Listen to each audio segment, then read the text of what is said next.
Hi, I'm Joey.T.Cartoon.P and you're watching the Cartoon Palooza.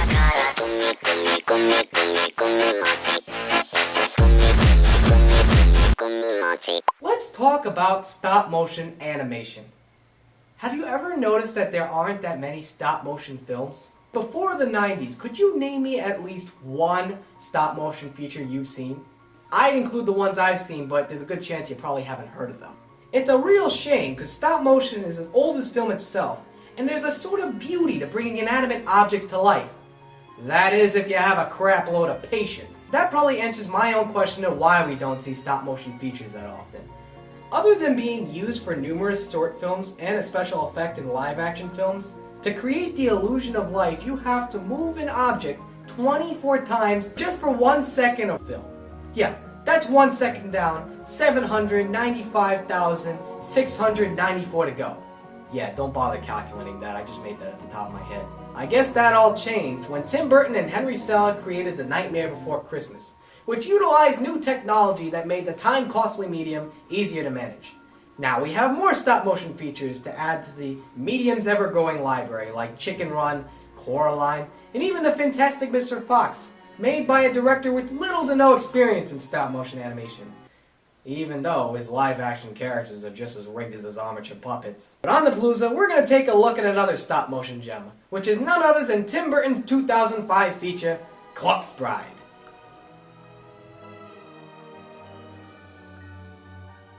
The movie begins with our hero Victor, who's voiced by Johnny Depp, who somehow has better-looking hair in an animated film than he does in Tim Burton's live-action films. Kinda strange when you think about it, right? So Victor's arranged to marry a courtess named Victoria, so his family of fishmongers can rise in the ranks of society. Though personally, I just think it's because they have the same 5 letters in their first name. Turned out, unlike many arranged marriages, Victor and Victoria seem to show interest in each other, in a piano scene we've probably seen in a dozen other Tim Burton films. Alright, so that's 2 Tim Burton cliches in one. I'll try to keep them to a minimum, though I don't make any promises. Turns out that Victor, who has no experience in bridal ceremonies, is the town idiot when he messes up during his rehearsal. Determined to make amends, Victor practices his vows in the perfect of all places, a dark and creepy forest with a town of zombies underneath. Nothing could go wrong there, right? Turns out it does, and since Victor gets his vows right, some improbable phenomenon causes him to wed a girl who was murdered on her wedding night. The corpse bride's name is Emily, and she's voiced by Helena Bonham Carter. Yeah, haven't seen her in any Tim Burton films, now have we? So anyways, Emily brings Victor to her home in the Netherworld, which I kinda wish was the animated Netherworld used in the Beetlejuice animated series.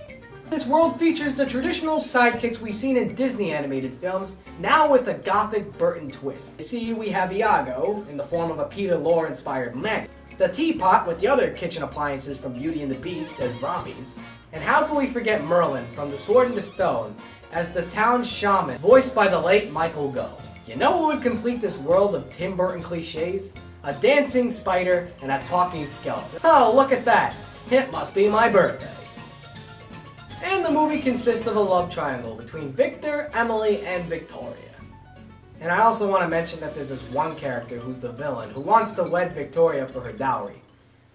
To be honest with you, I don't have to mention him, but I do because he's just such a stereotypical villain. I mean, all that's missing is a curly mustache and a monocle, and that would totally make him complete. And that's Corpse Bride. It's got its flaws, but in all honesty, I really love this film. Surprisingly, this is one of my favorite Tim Burton films. Sure, it's stock load of Tim Burton cliches, but in all honesty, in his live-action films, they do come across as being cartoony, that it only makes sense for it to transition to this medium. It has a mature subject matter of marriage and death that most films for a general audience don't seem to pull off. I think what sums up my reaction for this film is the second piano scene by the start of the third act that really reels me in.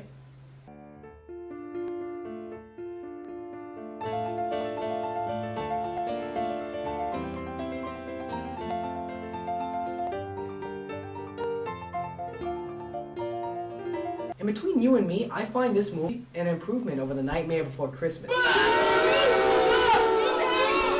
I'm serious.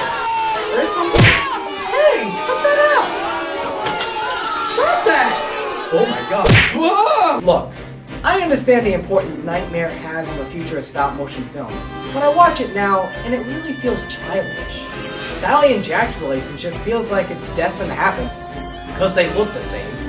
Even Halloween Town doesn't seem right. Yeah, it's not as lazy as the Disney Channel film, but it gets annoying when every scene seems like it wants to pack in as much gory imagery that it really comes off as being cartoony.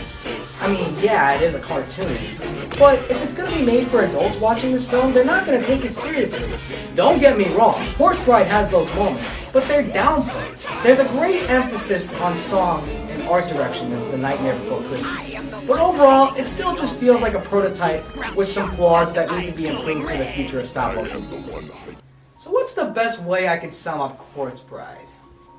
I got it. Say you were 6 years old when Nightmare Before Christmas came out, and you loved it. Now switch to present day, and you're a young adult who sees the world differently.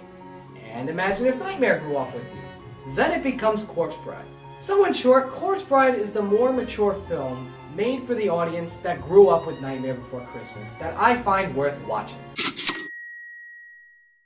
I'm Joey.T.Cartoon.P, and thanks for watching this episode of the Cartoon Palooza.